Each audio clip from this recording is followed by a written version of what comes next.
This man strode into the restaurant, but a terrible monster followed behind him. Not long after, more and more monsters crawled in. They surrounded Sam, and all of this was seen by Thomas, because he was born with a shadowy eye, but he didn't dare to make a sound. They find out you can see them, they will kill you. This monster was called the evil spirit. Whenever it appears, someone would die. The more there are, the more people would die. They followed Sam closely. No matter where Sam went, they never left. Looking at such a huge army of evil spirits, Thomas knew something big was going to happen in this town.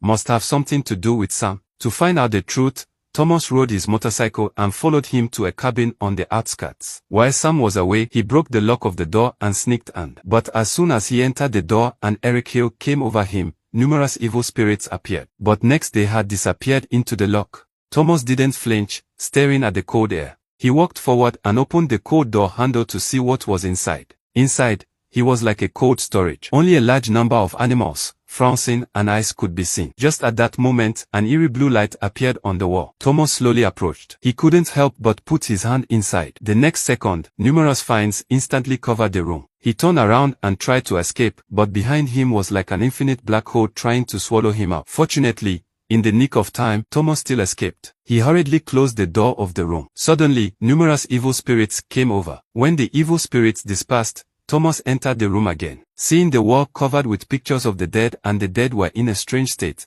as if it was some kind of sacrifice. Then he turned to the calendar and found that the page of the 15th was missing and tomorrow would be the 15th. In that evening, Thomas and Timlin were on a date at the top of the church, and while they were enjoying the date, an unexpected visitor arrived. It was Sam. He had a fierce expression on his face. Thomas rushed to grab his girlfriend and ran away, then he called the police. But soon the town's first murder happened. This woman was running for her life. She didn't even have time to put on her shoes. She saw the vicious dogs following her. The woman was pounced on. Thomas and his girlfriend heard the noise and rushed over, but suddenly there were 2 gunshots in the distance. When he came to the scene, he found the woman and the dog were shot dead, and the man who shot them fell to his knees. He said he only wanted to shoot the dog, but he accidentally killed the woman. According to Thomas' recollection, the 2 dogs were Sam's pets. With the evidence, the police immediately launched a manhunt, but when Thomas returned home, he found a gun on the floor. What was even more outrageous was that there was a body in the bathtub.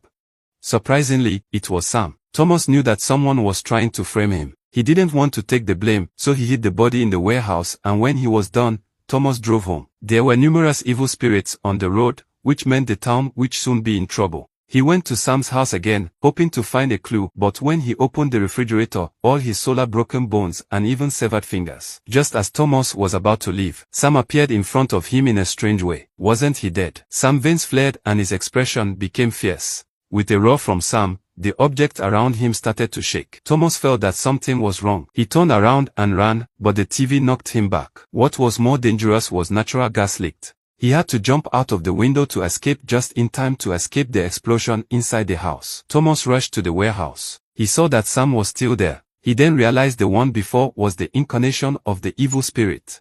The evil spirits were invading them all. They were looking for targets to kill in the crowd, and Thomas was the only one who could see it. Suddenly, a masked man with a gun went on a shooting spree. People were scared and ran for cover, but the doors of them all were locked. Thomas ran inside against the flow of people. He saw a gunman shooting, and his girlfriend was opposite him. He was desperate. When the gunman wasn't looking, Thomas rushed forward with the gun. He hit the robber's shoulder, but at the same time, numerous evil spirits also came at him, blocking his way. Thomas did not give up. While the gangster changed bullets, he shot him in the head. At that moment, Tim Ann trembled and stood up. Fortunately, she was unharmed. Thomas breathed a sigh of relief. In the distance, the dead woman waited Thomas. He followed her all the way to the truck. Inside was a pile of explosives, which was powerful enough to blow up the entire mall, and the countdown on it said only 3 minutes left, and at that moment, Thomas was unfortunately shot once. He drove away in severe pain, but the evil spirit didn't give up. He kept shooting at Thomas. If not for the blessing of the hero's horror, Thomas would have been killed on the spot. At the second before the explosion, he rushed to jump out of the car, and the truck went straight down the river. At once, a huge wave of fire swept over. A few days later, Thomas woke up in the hospital. He opened his eyes and saw Timlin sitting next to him. His story was publicized in the media. Thomas, who drove the explosive truck out of the mall in the opposite direction,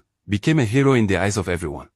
But for Thomas, Living a normal life with Tim Lane was what he wanted. They could have museum, watch movies together, to enjoy a normal but happy day. But this beautiful thing was broken by a knock at the door. You've been here long enough. We think it's time to stop. It turned out that Tim Lane had died in the last shooting incident, but Thomas didn't want to accept it. The only thing that was with him was Tim Lissault, and at that moment, for both of them, it was time to part. And finally, in the eyes of the crowd, Tim Lane slowly walked towards the window and disappeared as a butterfly.